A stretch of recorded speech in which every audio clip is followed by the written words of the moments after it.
Drew, and I am a psychotherapist here in New York City. And this is 4x4. 4 things every Enneagram 4 needs to know on a specific topic given by a 4.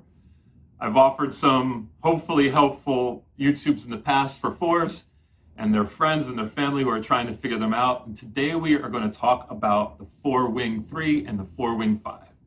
And I am going to do 2 episodes. So the 4-wing 3 is going to be one, 4-wing 5 is going to be one, and both of them are going to have the same intro. So this will be the intro, and when you watch the other one, you can skip ahead. I do recommend that you do watch both because we have aspects of both wings, and we are meant to get balanced.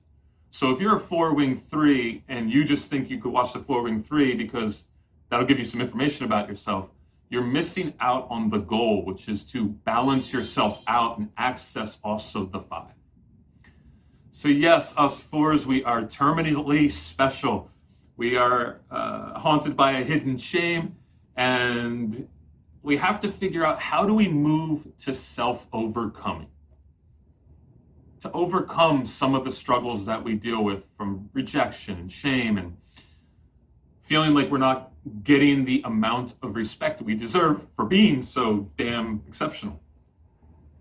The self is something that we are constantly achieving over and over again. We're trying to learn a little bit more about ourselves, and sometimes we need dynamite, and sometimes we just need a chisel. And so, as we do this emotional architecture, I hope that you know which one you need. And some of you might just need to chisel out, and hopefully I'm helping you just get into some of the fine points. And for others, we need to just explode parts of your life so that you can deconstruct the way you've done life.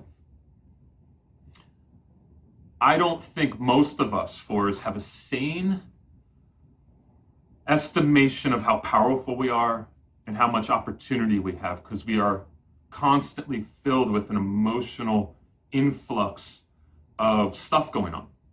So it gets really complicated. So I do want to help you become more authentic and creative and sensitive and natural and artistic, but I also want to help you work through some of the depression, some of the anxiety, and I've had to do that in my own life. It is fall. I took the summer off. I have not done any YouTubes over the summer. Some of you have asked me, why am I not putting anything out? I tend to be more concentrated on being outside, getting a tan, and taking in as much daylight as I can out there, and my intellectual exercises just kind of fall off. But then in fall, something happens and I get reinvigorated. And F. Scott Fitzgerald says, life begins again when it gets crisp in the fall. So I just went for a walk in my neighborhood. I live in the West Village here in New York City, and I'm actually leaving the window open today. So I've already heard a ton of fucks and shits and assholes and beeping outside, even though I live in a quiet neighborhood.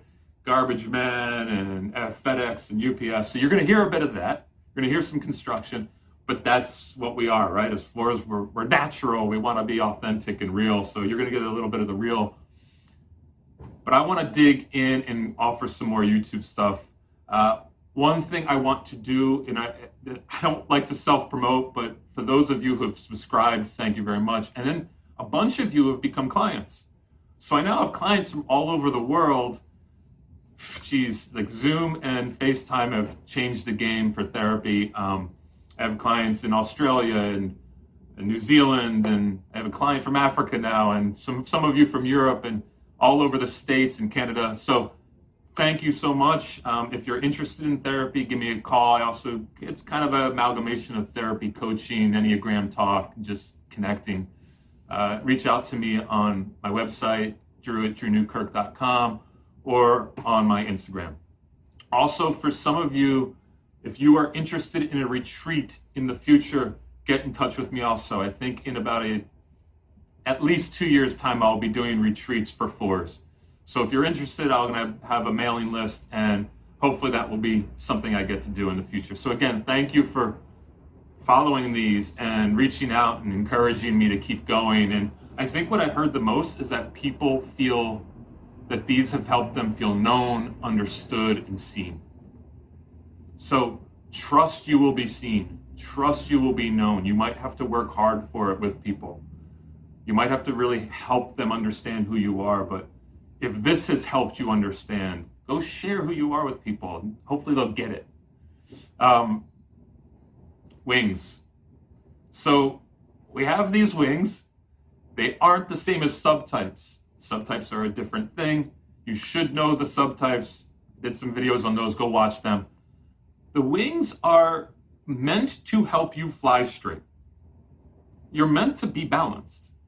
But we have a dominant one, usually. So a lot of you have asked me, can I have equal weighted wings? Yeah, you've probably had to work pretty hard to do that. Probably got some good therapy or just really self-aware to be able to balance those, because usually we lean one way. I tend to lean 4 wing 3. So maybe you even see it in the way I'm delivering this right now. There is a high energy at times. There is a level of enthusiasm. So 4 wing 3s are called the enthusiasts or the aristocrats. The aristocrats aren't really words we use that much anymore, but we tend to have a bit of juice. And so the goal in life is to ultimately balance these out. In the first 40 years of life, you're usually leaning on one because you're trying to access the best of yourself. And so there's an easier access to one wing. And so you use it because you're trying to peacock in this world. You're trying to show yourself off and be successful. In the second 40, just say you live for 80 years, we have to pursue leaning into the other wing. Otherwise, we're just spinning in circles. So if you think about it like this, the 4 wing 3 tends to look bigger picture. They're not going to always get into the nitty gritty and all the nooks and crannies. So if it was music, they would be mostly concentrated on the rhythm, on the total package. Where I know a lot of 4 wing 5s who get into the weeds, they're thinking about the very specific ways the instruments are being played, or the lyrics and how the lyrics are constructed. Tend to be a bit more intellectually minded and investigatory. This is one way of looking at it. I love a metaphor that hit me a while ago. It's weird, I'm telling you how much I love a metaphor I came up with, but there's this composer in Iceland called Ólafur Arnalds. It's worth looking up on Spotify if you're into like ambient music like Sigur Rós. I love Icelandic music. I love Iceland. I've been there a ton of times. And I love to just drive around in Iceland and play this type of music. And Ólafur Arnalds is a beautiful composer, but he's also brainy as hell. So he came up with software and an algorithm for his music. So what he does is he plays one piano, and he has pianos to both sides of him, upright pianos to both sides of him. And the system is called Stratus. So when he plays the one piano, an algorithm actually processes the music he's playing and creates a cascade or an algorithmic ally to these 2 upright pianos from the central piano that transforms all the music that he's playing into a full song. So in a sense, follow me here, before he starts writing the music, he doesn't really have total access to where this is going to go. He knows what he's going to play on the central piano. He doesn't know what the computer and the algorithms are going to do with that music and what it's going to do with the other pianos. But it ends up creating sequences and harmonies that are unpredictable but beautiful. Go listen to his music. There's some that I just constantly go back to over and over again. But I think about the wings in this sense. We are the central character. We are the Enneagram 4. Let's say that. Let's just say the 2 upright pianos are the 3 and the 5. 3 wing, 5 wing. because of what we're doing in the middle, these start playing out in different ways and act as an ally, sometimes act as a villain to us. And they change not only our emotional architecture, but how we present to the world. So when we're in a bad place, we're struggling, we might lean towards one of those wings more and some of the aspects of the wings. So say I am feeling really insecure. I might try harder to be seen and to be known and to be successful so I can prove something to people. So I'm trying too hard. That might look a little 3-ish. Maybe I'm insecure and I withdraw from the world and I go read books for days upon days to try to, find a way to regulate, but I'm also withdrawing and hiding myself from the world. I might be leaning more into that 5 part. But it goes the same way for when you are in a position of strength and confidence, that you are going to really be accessing certain parts of these wings that aid you in life. 4s can't only be 4s. Now we have aspects of every number inside of us, but we are going to tend to access the 4 and the 5 a lot easier than those others. These are resources that help us. So it's a kind of a grab bag, and as you get more mature and healthy, you can actually deliberately access these. You can say, like, today I'm going to try to really lean into my 3 wing. Today I'm going to really try to lean into my 5 wing. Right now, I'm leaning into my 3, the performer. But to prepare for this, I had to really lean into my 5. Notes everywhere, constantly in books and constantly just thinking about all the sessions I've had with my 4 clients and what things that they're saying. So think about that. Like in stress and security, how do you access these more? How can you access them more as you get healthier? So I like to use that stratus idea of Olafur Arnold's and how this one composer in the middle is influencing these other 2 characters to guide and aid the music.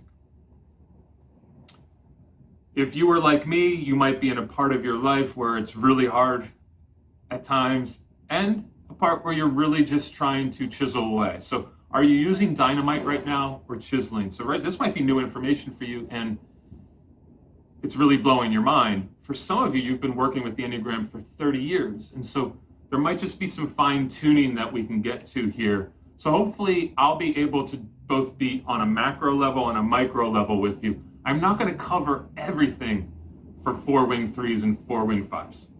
I'm going to try to get 4 that really hit some points that I think are crucial to know in this area.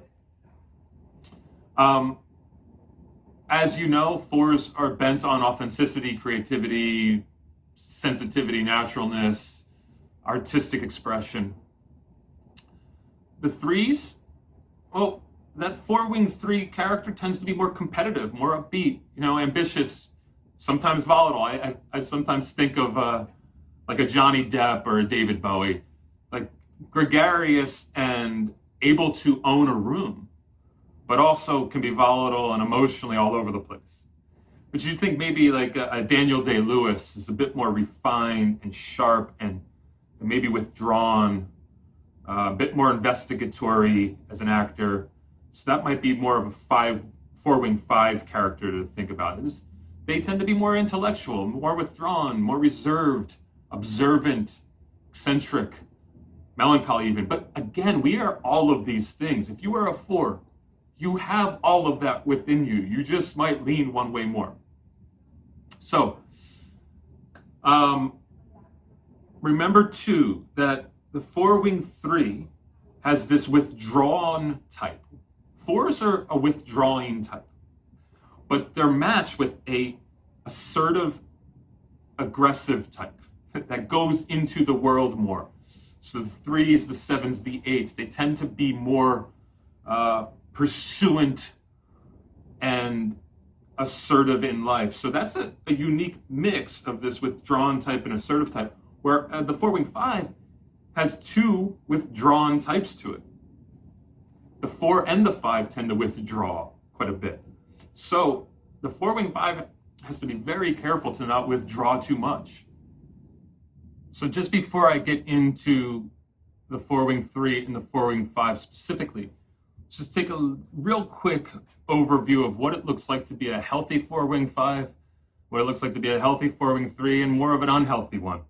And what's that spectrum in there. If you are a healthy 4-wing-3, you're going to probably be pretty successful. You're going to probably be able to take what's inside of this complex being here, this terminally special and exceptional human that is a 4, and be able to put into the world something that helps the world. Less concerned about what people think about you, more concerned about purpose. But if you are unhealthy, you might be addicted to success and addicted to what people think. Addicted to putting yourself out there, maybe trying too hard. You also might be pretty manic. So I'm going to get into that specifically with 4-wing-3s, but there is a type of mania, of overworking, of getting obsessed about things that can actually throw us off course. I love talking about this topic because the issue we're going to talk about is what I would call functional bipolar, is probably the healthiest expression. It's just like being able to lock into something, but not going overboard with it. On the other side, 4-wing-5, if you are an unhealthy 4-wing-5, you're going to probably be pretty cut off from the world. Isolated, feel like you're not understood, withdrawing too much, possibly a victim. People don't get me. Nobody ever gets me. It's kind of bullshit because you can help people get you. You have to express to them that you want to be gotten. But 4-wing-5 can tend to be withdrawn and think that people should just get them without them having to do any work. If they're a bit healthier than that, they might be enigmatic, just hard to figure out, a mystery, a riddle. They kind of like that at times. But when they are locked in and they are operating on all cylinders and that they are using their energies wisely, they can be really creative. Type of creativity that is hard to match and hard to replicate. Those nameless energies from within get really channeled somewhere special. So I just want to use that as our baseline. We know kind of what an unhealthy and a healthy 4-wing-5 and 4-wing-3 are. So let's get into it. All right, so I can't stress this enough as we get into the 4-wing-5, that what I've seen as I've put out some other YouTube episodes, especially the subtypes, is that people tend to just watch what they think their subtype is. A great example is the self-preservers. Self-preservers are the most likely to watch something on YouTube. They're at home the most, they're the most investigatory. So I think the 4-wing-5 is going to be the same. You guys are observers. You guys tend to be folks who can get into the woods and really dig deep into things. The problem is, if the subtypes are any example, people tend to watch what they are. It is crucial that you watch the other types. I'm not making any money off this, so this isn't just a push for you guys to watch me more. But if self-preserving subtypes are getting twice to 3 times the amount that the social and sexual or one-on-one type is, then it means that people aren't trying to be balanced. They're just trying to get a little hint of who they are. So when you're watching the wings, watch both, because we are meant to fly straight. So we have to balance out. So if you're a 4-wing-5, then watch the 4-wing-3. And if you're a 4-wing-3, you should be watching this right now. All right. So what do you 4-wing-5s do really well? You guys, more than anyone, I think, are the best identity formation folks out of all the Enneagram numbers. You investigate, you observe yourself, you dig deep to figure out who you are. You have the investigative skills and the ability to withdraw and be observant and analytical of the 5, but the deep heart of a 4. And so what we need to realize as we get older, we move towards middle age, is you realize that you will always be in process. Like I've said before, on your deathbed, you're going to be struggling with the same stuff you struggle with right now. But hopefully it's like a spiral staircase moving upwards. You're coming around very similar turns or same topics in life, but in different ways and still moving up forward. That our self isn't an arrival. We don't get to a place and go, oh, now I know everything. But it's constant arrivals. You can't wait to arrive to act, to put yourself into the world. If you're waiting for that, you're waiting too long, and the 4-wing 5 can wait too long. Know that arrivals will come, and a lot of the greatest arrivals will come because you put yourself out into the world. David Foster Wallace, one of my favorite writers, and I would imagine is a 4-wing 5 or a 5-wing 4. He passed away, killed himself a couple years ago. And he says this about writers. The writer makes themselves excruciatingly aware of the stuff that we're mostly aware of only at a certain level. And that if the writer does his job right, what he basically does is remind the reader of how smart the reader is. 4-wing 5s are often writers, journalists, lyricists. They write through music. They write through art in a sense. They tell a story. And they tell that story very well, and they help the reader or the listener or the watcher understand themselves and get surprised by how smart they are. Oh, I thought the same thing. So the greatest of these 4-wing 5s will put their work out into the world. That they won't just constantly plunge. 3s can do that, right? 4-wing 3s are very susceptible to it, of constantly plunging into the world. But they can't always retreat. And so when they get the right amounts of balance of plunging and retreating, they can become very profound for us as an audience. Rainer Marie Rilke, as you know, I quote him quite often, also think a 4-wing 5, says this: I have behind me so many years that are lost or at least have almost eluded me, that I am now ruthlessly living towards a certain entrepreneurship. Sounds a little like a 4-wing 3 right there, right? The entrepreneurial part. What he's saying is, there's so much of me that's been internal, hiding away, not wanting to put my work out there, that now I'm working towards putting it out, to crystallizing and consolidating what I know, but not only living in emotional and spiritual solitude and isolation, but that's hazardous. I have to uncomplicate myself a bit and elucidating things to the world that have been incubated, but now hatched for you.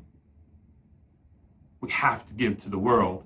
We can't be addicted to the search of a rival. I have now found myself, and now I'm ready to put myself out there. We must get dirty. The 4-wing 5's fear of being uninformed about themselves can lead towards a lot of woes, a valley of woes. But remember, how much can I possibly know about myself? Only so much, and only so much in isolation. What does this internal stuff have for the world? And you might not find your limits unless you put yourself out into the world. all these books, speakers, podcasts, classes, they have to serve some bigger, more macro level end. We are constantly as fours. And again, remember, you are a 4-wing 5 and a 4-wing 3 all at the same time. You just have one that's a little stronger, maybe sometimes way stronger. We have to balance out, but what are we trying to do in our pursuit of self? Just have that something that's comforting us? It can't be just that. Yes, we need to enjoy our personal accent.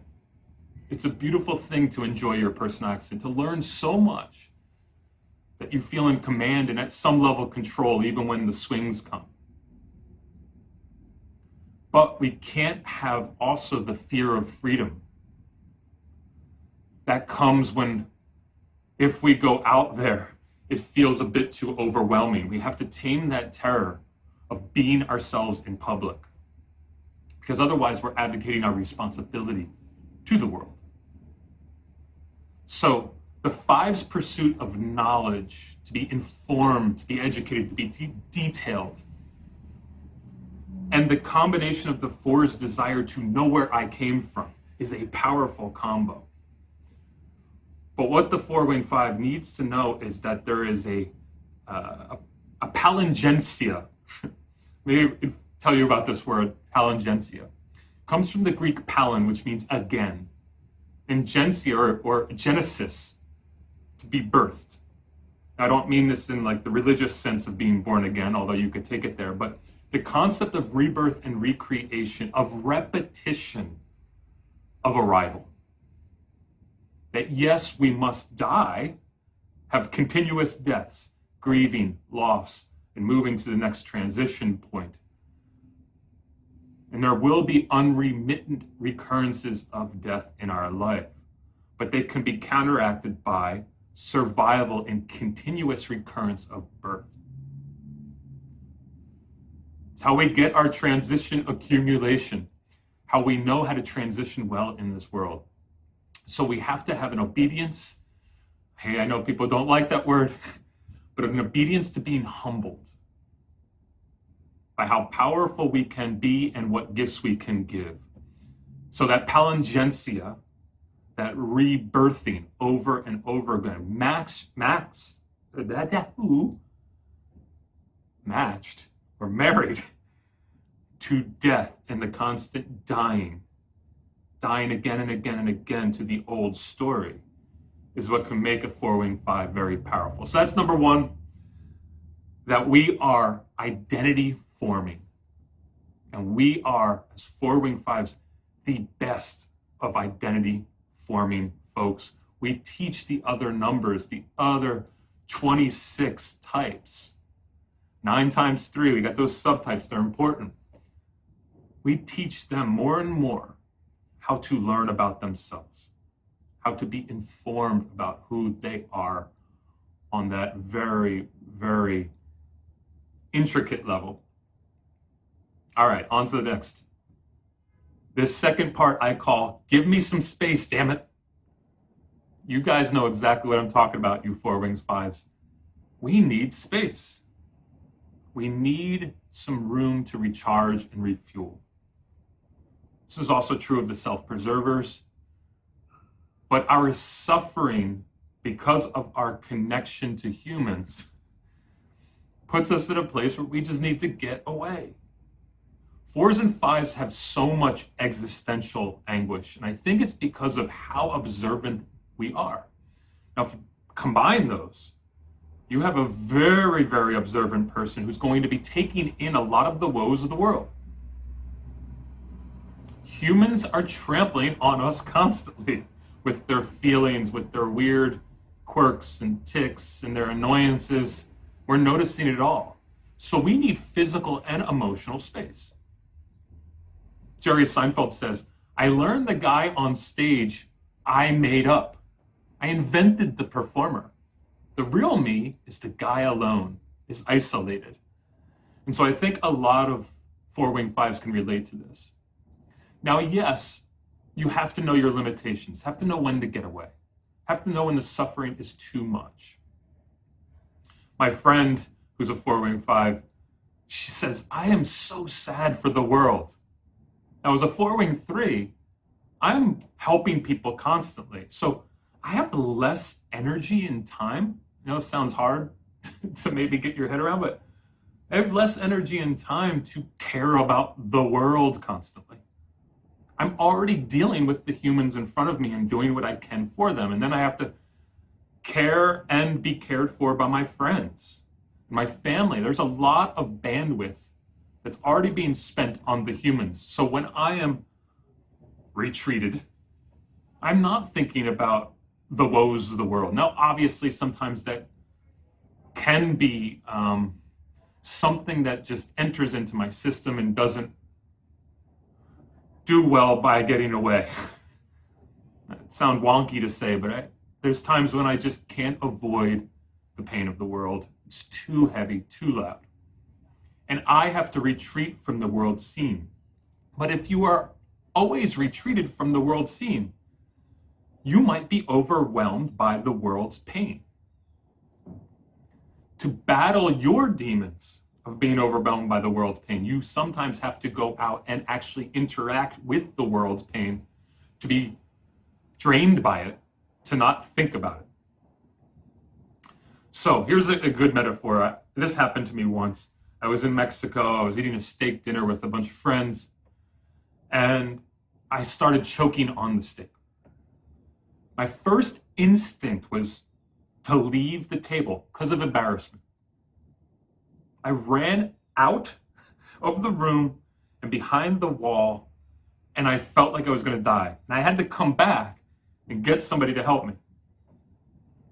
That is our natural inclination, I think. 4s in general, but especially 4-wing 5s, is when we're choking on the world, when we're choking on the weight of the world, we need to get out.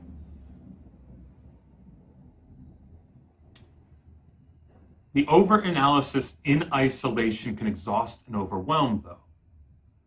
And so, yes, we need a tangible place to get away, but we also need to get out in the world and make sure that if we're choking, we have people around us. Now, of course, shame comes into play for 4-wing 5s. Just like all 4s, being out there in the world can actually make you feel uncomfortable. Sharing who you are, being vulnerable, putting your work out into the world can make you feel pretty vulnerable. And so we try to bypass shame by not asking for what we want, but retreating. So healing requires humans. Shame is, I literally want to turn from you. The issue can be solved by turning to people. Let emotions out, more vulnerability, more self-revealing. Yes, the initial shame will be high, but everything exposed to light becomes light. And this is where, as Bruce Springsteen says, the people who were willing to assist me in grabbing the sound that I was looking for in my head were the people who helped me become what I am today. For us isolated characters, and I think Bruce is a good example of that, we have to collaborate.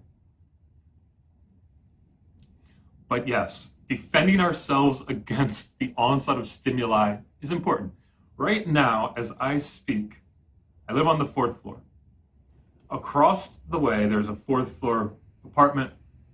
And for some reason, I think probably anxiety or some kind of, I don't know, OCD, there's a guy over there that just walks back and forth from his kitchen to the window, from his kitchen to the window. And this can happen 5 to 10 times a day. And of course, now a lot of us work from home. And so I just constantly see him. And it drives me batty. Why? I don't think any of my friends would notice it. But 4s and 5s notice this stuff. So the 4-wing 5 part of me is obsessed with that walking. So I have to take my shade and put it halfway so I don't see him, because I just want to go over there and slap the shit out of that person. It's penetrating too much. Stimuli, visuals, sound. Don't be surprised if sound and sight overwhelm you. Just like I think they do Jerry at some level, which is why he has to have artistic sublimation. He has to put it into his art, his observations. It seems outlandish to a lot of people. Just get over it. But we take in a lot. So I think that the introverted part of the 5 can lead us to hide away too much when we're taking on that weight of the world. All right, let's move on. One of the very cool things about 4-wing 5s is their ability to learn. They take that investigatory part of the 5 and match it with this deep desire to find out origin of self. And they voluntarily disengage from the world to really go and marshal all of their facilities, their intellectual facilities, towards the intake of information.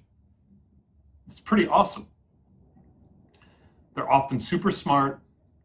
They can take IQ and EQ, emotional intelligence and intellectual intelligence, and put them, intellectual intelligence, that's redundant, but you get what I'm saying. They put them together. And I think that they are specifically good at, and I hope that you remember this idea, of asking themselves the question, where am I between two thoughts? There's a gray middle between right and wrong, between good and bad. They are both end thinkers. These types instinctively recognize that their health, their well-being requires them to accommodate polarities. Everything is here and not going anywhere, and we have to deal with all of it.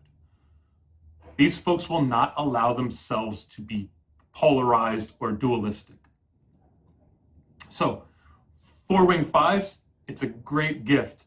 4-wing 3s, we have to lean more into that. We also have to lean more into being disciplined and objective in our information receptivity. Now, I shared something when I did the 4-wing 3 that I still kind of regret, because it left a lot up to the imagination of the watcher, you. I shared that I lost 63 grand on the first stock that I ever bought. Now, what I also did not tell you is that that was basically a year's salary for me when that first happened. It took a couple years to happen. And at some point I took my hands off and did not buy any more, but I didn't sell it either. I didn't recoup anything. It was kind of outlandish. I was dazzled by the possibility of making big money, and therefore I lost a lot of money. It was such a 4-wing 3 manic experience, and that's why I'm not taking it out of that past video on the 4-wing 3s. I wanted to, but I left it in there because I think the danger for 4-wing 3s and the unhealthy nature of a 4-wing 3 when you are manic and, as I said, unfunctionally bipolar, you have the possibility of taking risks that aren't informed well by your pursuit of more information. There is a grave disuse of objectivity, and there is not a recognition of limitation. And so I think the 4-wing 5 does this well. They fortify the information inside this brain so that they make less mistakes. Now, what they can often do is lean too far into safety, of course. In 4-wing 5s, you have to take risks. But a person like me, who now in my older age is becoming more balanced and my wings are becoming close to equally strong, I have to tap into and marshal all of my ability to sit with information, evaluate, dissect, be objective and analytical, so that I don't get subjected to saccharin, sugar, the candy in front of me. I think of what I think is probably a classic 4-wing 5 or maybe a 5-wing 4, Daniel Day-Lewis. The amount of time he spends on a character, taking on that character, studying that character, at some level unsentimentally, and then being able to give a penetrating performance because of taking on all of the weight of study. David Foster Wallace says again, fiction writers as species tend to be oglers. They tend to look and lurk and stare. They're born watchers. They're viewers, almost predatory. Human situations are their food. Is this not a 4 statement, but especially a 4-wing 5 statement? Perceptivity, calculation, mixed with artistic freedom and emotional acumen. I wasn't using a lot of the facilities that I had within me, the capabilities of slowing the hell down and studying more. I was new to the market. I was excited. I had big ideas in my head about the money I'd make, and I lost it all. Think about that. A year's salary down the drain. 1 full year of work. Early on in my career, when I didn't have much, and I was losing that whole thing. I actually also used a 3 compartment to find a way to not think it's so bad. Now that's good in some ways, but the 5 part of me, the part that would have been frustrated with my lack of research and needed to be tapped into, and I needed to not compartmentalize the loss, but actually lean into not shame and guilt and self-reproach, but learning how to dig deeper. 5s can compartmentalize very well, and so can 3s. And 4s are not as good at that. And that actually helps us be very, I think, receptive to humans and them receptive to us because we're not putting so many things in boxes.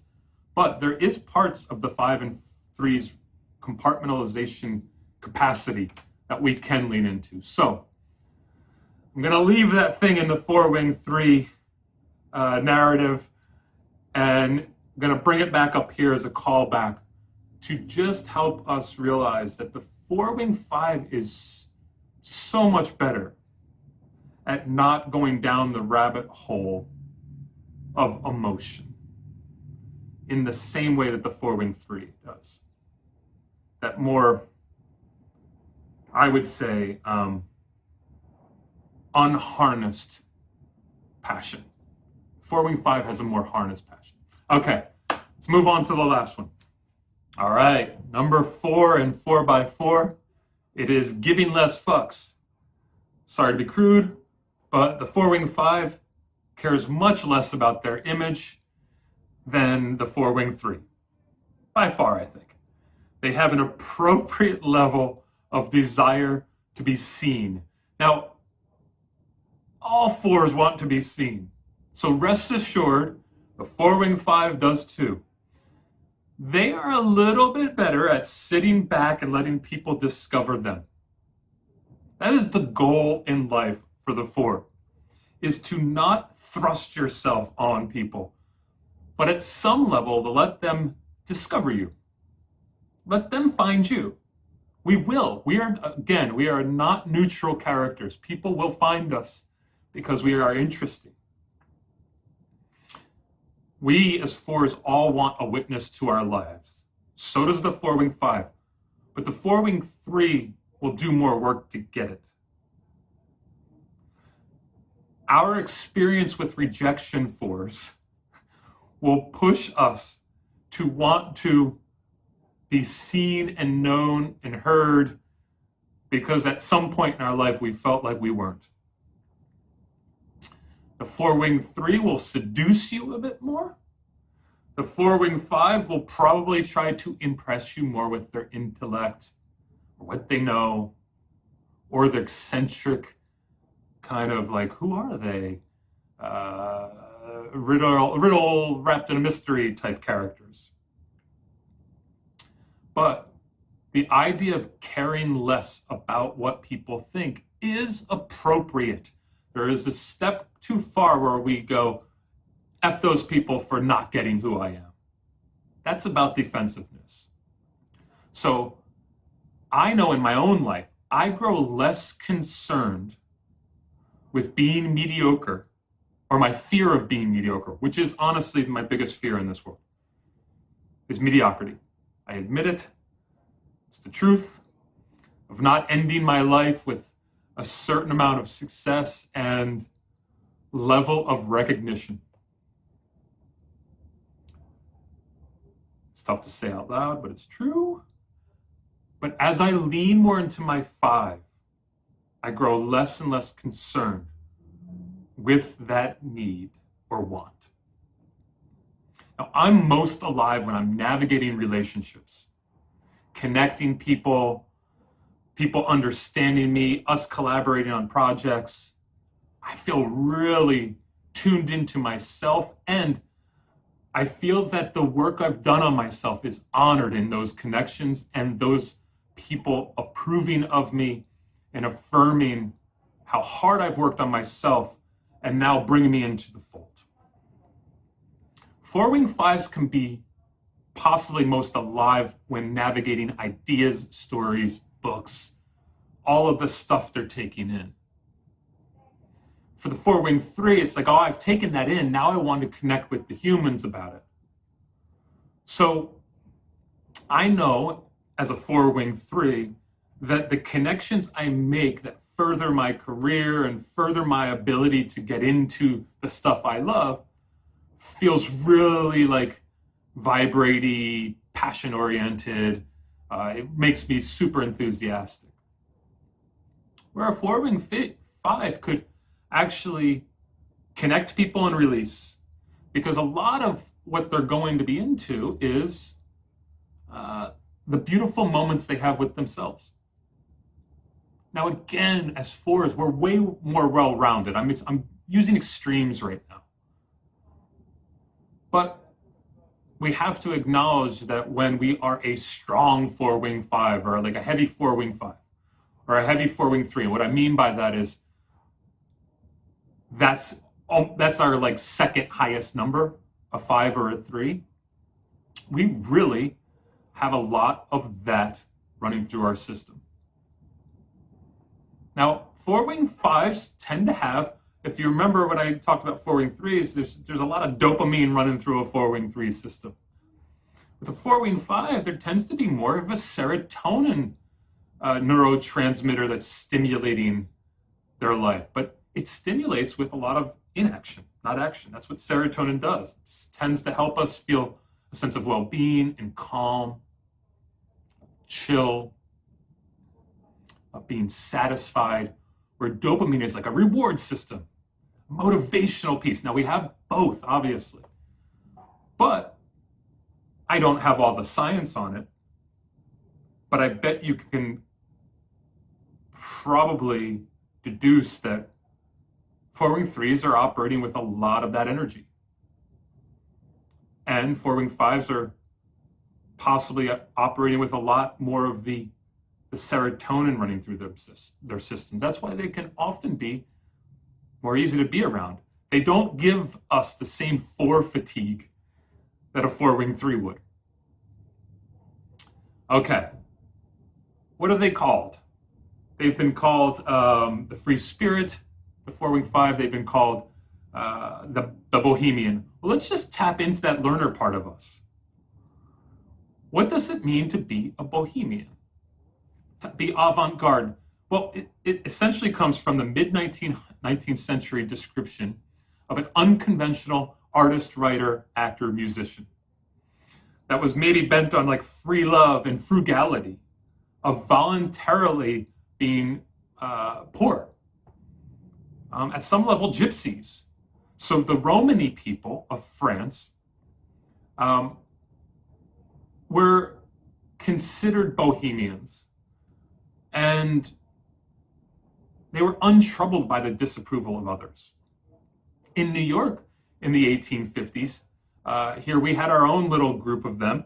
There was 15 to 20 young, cultured journalists. So journalists at some level were considered bohemians here in America. Walt Whitman was part of this 15 to 20 people who would meet at this German bar on Broadway. But then the Civil War happened, and it spread the reporters to the war, to be journalists and figure out how to relay the message to their readers about what was going on in the war. And so at that time, bohemians in America were considered reporters. And it transformed over the years in America, the idea of being a gypsy or being a beatnik or being Zen. In 2001, one of my favorite social commentary, he writes for the New York Times, David Brooks, called well-to-do middle-class Americans the bourgeoisie bohemians. That oxymoron. Bobos. That it is transformed not into people who were voluntarily poor, but for middle-class people who had the ability to drive where they wanted to, had enough money to have a lifestyle that was a bit more free. And almost all of us do. I was listening to a podcast today where in the Western world, and especially America, as boomers are retiring and passing on, they're passing a lot of their money to their children. So their children have to work less. So they get to invest in more of these ideas that the 4-wing-5 loves. Intellect, travel, that kind of nomadic spirit of going here, going there, not being tied down. So I thought that was just a kind of a cool thing to tap into that learner part of us, that where did this word come from? Has its roots in France and a region of France, but it really means the non-conforming kooky cats of the world. And so the 4-wing-5 can look different than the aristocratic 4-wing-3 in that they might seem a little bit more off and weird. They're less concerned about what you think, so they might kind of seem crunchy or nerdy at times. And that's okay. They're eccentric. So we have to let them be them. But I would just challenge you 4-wing-5s to think about also your influence. And sometimes the kookiness can be met with a lack of understanding and a lack of appreciation. And you might have to tell people why you are worthy of being listened to. Now, you don't want to have to do that. But this is where we need to often get our needs met by telling people how they can best respond to us. All right, I'm going to close up, hopefully throw in a few last things, and finish off this 4-wing-5 journey, us gypsies. And again, all of us 4 have a little gypsy in us, a little avant-garde bohemian in us.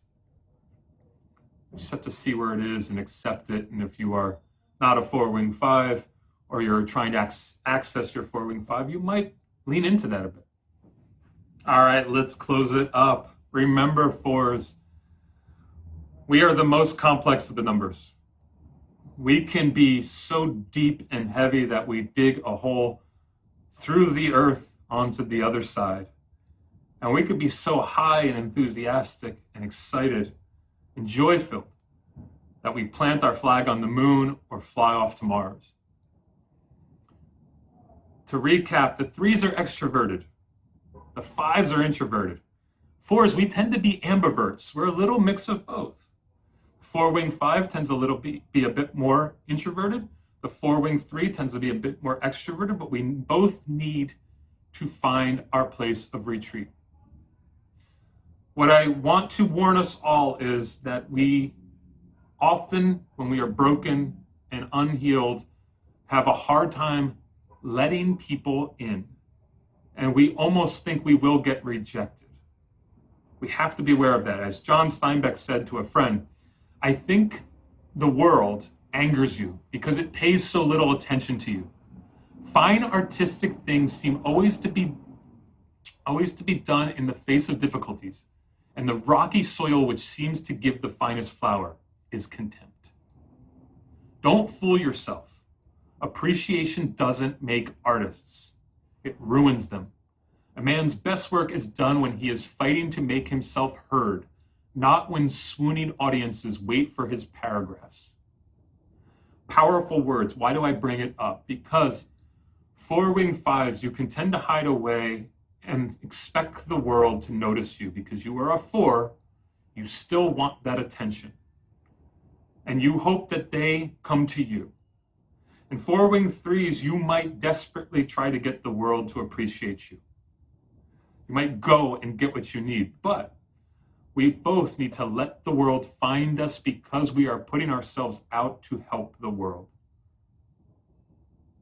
And when we do that best, we're using, as John says, difficulties, the rocky soil, which seems to bring out the finest flower. The aristocrat, it's a word from the Greeks that means the best. That is the 4-wing 3. Now, it's in jest at some level, right? They're making a joke about us that we do think we're superior. But we are great, and we need to be putting ourselves out there. And the bohemian, you're quirky, you're weird, you're an intellect, you're observant. Be cool with it. And for us 4s, we need to embrace and marry the 2. That is the best part of us. That's when our wings are both working together to fly straight. Said before that I am available for therapy, so if you want to reach out, hit me up on my email or on my socials on Instagram.